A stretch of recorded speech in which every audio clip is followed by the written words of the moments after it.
Emlyn Jones yn gadael y llys wedi diwrnod cynta'r achos. Mae o'i weld yma mewn siwt a llei. Mae o'n gwadu 4 o gyhuddiadau sy'n cynnwys ymosod yn rhywiol, tagyn fwriadol a threisio. Mi glywodd y llys fod Emlyn Jones wedi cyfarfod y ddynes mewn cyngerdd ar faes yr Eisteddfod ym Moduan ar Awst y 6 2023. Mi adawodd y ddynes y maes gyda dyn arall, a thra'n chwilio am y garafan yr oedd hi'n aros, daeth y ddau ar draws Emlyn Jones unwaith eto. Mae'r erlyniad yn honni bod y tri wedi cysgu mewn pabell oedd yn sownd i'r garafan. Roedd y ddynas yn y canol, gyda Emlyn Jones ar un ochr a'r dyn arall ar yr ochr arall. Clywodd y llys fod y dyn hwnnw wedi gadael y babell ar ôl gweld Emlyn Jones yn ymddwyn yn amrhiodol tuag at y ddynes. Clywodd y llys wedyn fod y ddynas wedi gofyn i'r diffynydd beth sydd wedi wneud, ac mi ymddiheuro o.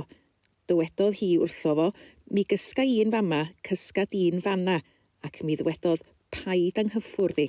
Yn ôl i'r erlyniad, mae'r ddynes yn cofio deffro gyda Emlyn Jones arni ac yn cyffwrdd ei bronna.